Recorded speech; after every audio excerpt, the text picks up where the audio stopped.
Brown was saying you were really bad and you worked really hard. Now you won the Holder of the Year award. I mean, could you kind of take us through that process? Yeah, so when Coach Fountain first got here, I hadn't really worked on holding at all. And it was a big deal for him having punters hold for the kickers just because we spend so much time together. And I remember I first started working with Vito, and every single practice I couldn't get it done for him. And eventually they just had one person hold for him, and nobody wanted to work with me. And I worked really hard during the summer. I took it really serious, and it was really good to see results and be able to become the starting holder here and then win Holder of the Year. What did you do to improve your holding? I mean, just have somebody snapping to you, or did you have some machine doing it, or how'd you do it? No, we work really hard in the summer, just charting field goals. And I think a big thing for me that elevated my holding was just emulating confidence in myself that I could do it. And as weird as it sounds, I think if you can practice holding with some swagger, I think you can really improve. It's all about getting it down fast and getting the laces out. Cam, you had a really solid freshman year. What are some of the areas you're focusing on for this season? Yeah, obviously you want to build on what you've done last year and in years past. So I think I was 83% last year, so 20 to 24. And two of those misses came from 50-plus. I think one was a 38-yarder and one was a 41. But I think just, those longer kicks, 50-plus, I kind of want to, maybe instead of being 33% on those, being like above 50% range. That's what we try and aim for. Obviously, it's nice to make all of them, but I really do think that's where I'm trying to improve is longer field goals, just being able to put those through. And, obviously, it's kind of common sense, but just put more field goals up for the team. And, I want to be above that 90% mark. I feel like that's a really, high expectations, but I think I can get it done. And, a lot of elite guys that are in the NFL and, like if you see guys that get drafted, they always, have usually a 90% season or, a 100% season. So just making more points for a team and, make sure my op is crisp with Bauer and the snapper. So you talk about those longer distance field goals. What's your range like right now? How far out comfortable are you? Yeah, so I definitely feel like I've gotten a stronger leg this offseason. I had a 52 in the scrimmage this past weekend, and I cleared it by a good amount. So I definitely feel like my leg is getting stronger.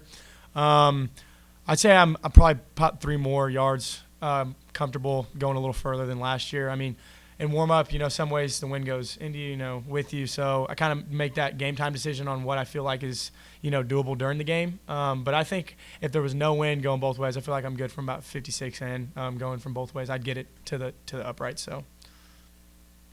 We've seen, I think, the bow and arrow, the three-pointer, the gritty, all the secret handshakes and stuff. You got anything worked up for this year? For I haven't really put much thought into it. Just really trying to kind of focus on, making my kicks, getting my operation down before we can, make all that stuff up. So, maybe in the season it'll happen spontaneously, but just trying to work on, putting that ball through the uprights first.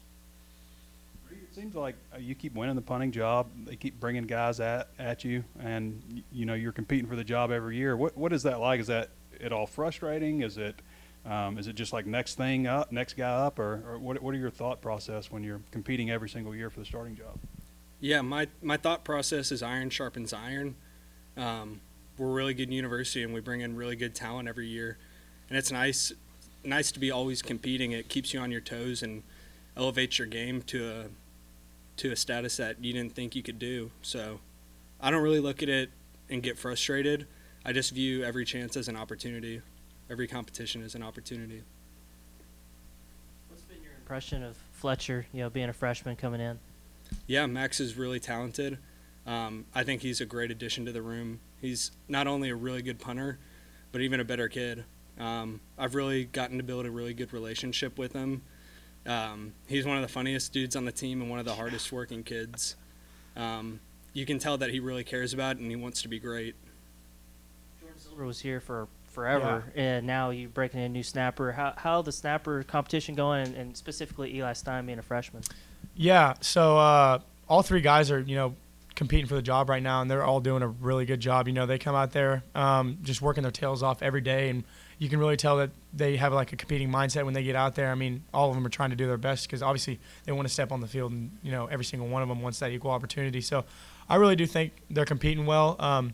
Eli's a really, really good snapper. I think he was ranked pretty high coming out of high school, and Definitely has some talent. We went to a little camp this past summer, and he performed really well there, and just kind of has kind of an elite mindset. And all the guys we have in the room have that kind of mindset. All of them have been good snappers for us. So it's a really good competition between those three, and I think may the best man win. I mean, all three of them are doing a really good job.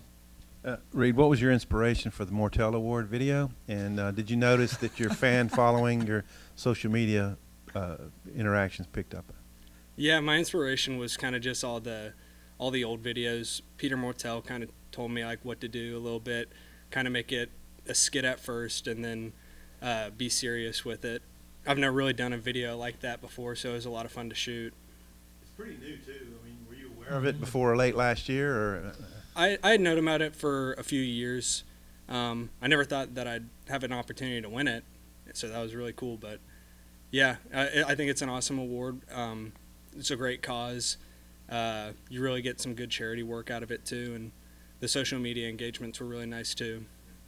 Cam, his strengths as a holder, what would you say? What made him a good holder for you Yeah, last year? I think honestly, just getting the ball down quick. That's a huge thing. You want to look at the ball as long as you can with kicking the ball.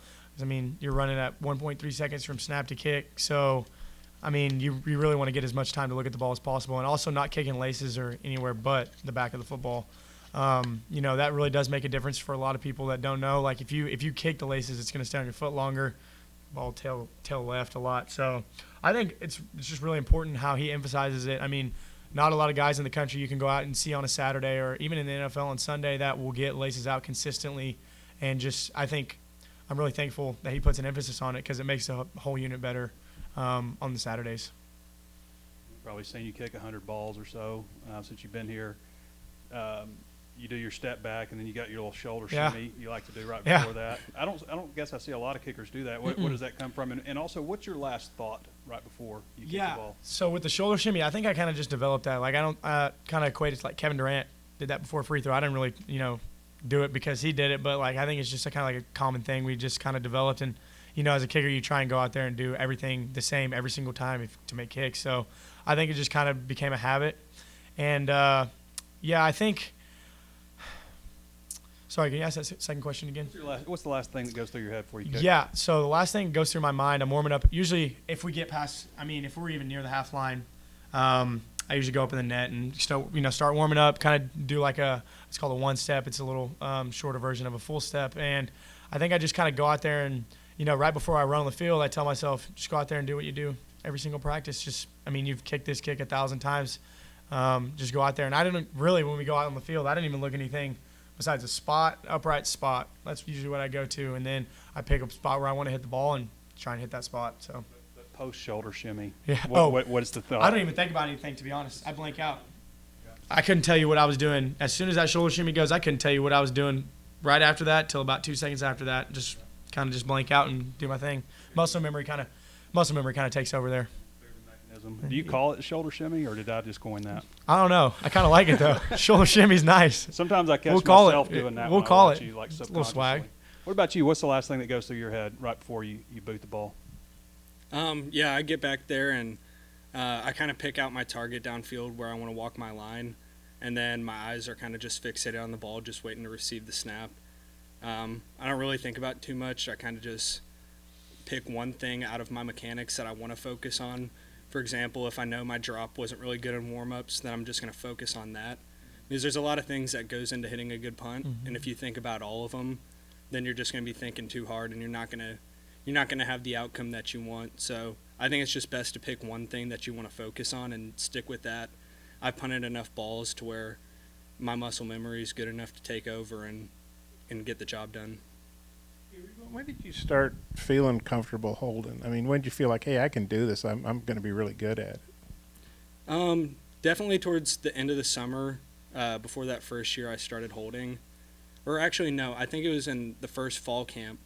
There was one snap that was on the ground, and I remember I got it up off the ground and gave a really good hold to Cam. And Yeah, what was making it, it was like a pressure situation. Yeah, it was So- 2-minute drill, I think 50 yards, and I think that's when me and Cam really built our connection as a kicker and holder duo. You remember hearing stories like, man, Reid's not a very good holder. Yeah, so my first spring here, Vito was still here, and I I had rolled with Sam Loy and George Carrington that were both here before that, and I'd always, roll with them because, I mean, that's kind of the only two holders I really trusted at the time, if I'm being honest. Like, I mean, Vito would roll with Bauer, and I remember hearing a story about Bauer getting his hand kicked because he didn't get his hand out beside the ball, so I was like, man, I'm not going to work with that dude. But, I mean, slowly, Reid just kind of just started really working at it, and, I mean, he really did put a big emphasis on it that summer. And when, I mean, I had Loy for probably the first 3 days of fall camp last year, and then he went down with an injury, and I was like, I'm going to start working with Bauer. So I started working with Reid, and ever since then, it's kind of just been, confidence in him. I mean, he just talked about it. The snaps on the ground, he does his best to get it up, and he can get the laces out even if snaps on the ground most of the time. So just having that, confidence in your unit is, I mean, half the battle, really. I mean, if you have confidence in your guys, all you got to do is think about the kick. You don't got to think about the hold, snap, anything. So.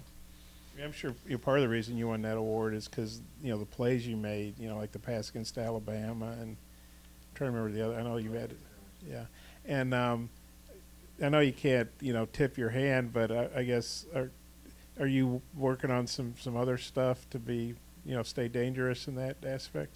Well, we're constantly working on fakes. It's just something that we do. Just got to be ready if your name gets called to run one.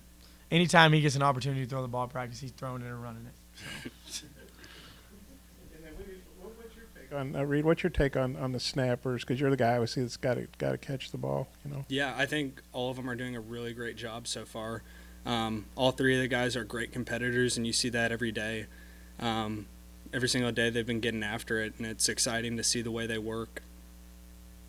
Cam, I guess you're competing for the kickoff job too Yeah. this year. How's that going? Do you want to add those duties? Yeah, I mean, it would be great to add those duties. Obviously it's another job added onto the list, so it wouldn't just be kicking field goals, it'd be doing kickoff and field goals, so you got to focus on two things. But, I think the job is wide open. I mean, we're both having a really good competition for the job, and I know Jake is a super talented kicker, field goal and kickoff.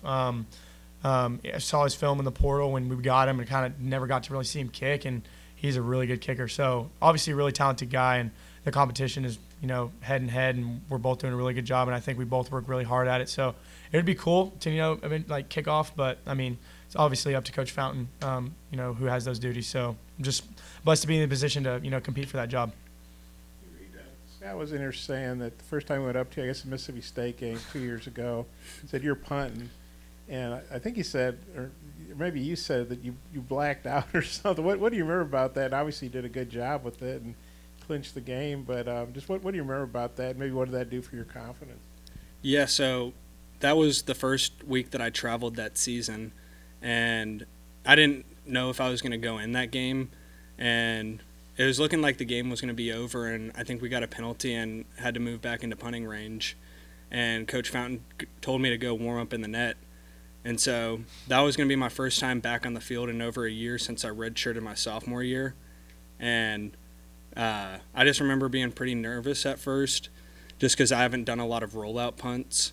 But I trusted what I had been doing at practice. And I went out on the field and all the noise kind of vanished. And it was almost like I could feel my heart rate just beating out of my chest. And that was the only thing. It was just me, the snapper, and then my heart rate, honestly. I think you played receiver in high school. How do you think that helps you with the fakes and maybe just doing athletic things when you need to punt the ball too? I actually didn't play receiver in high school. I played linebacker in high school. Okay.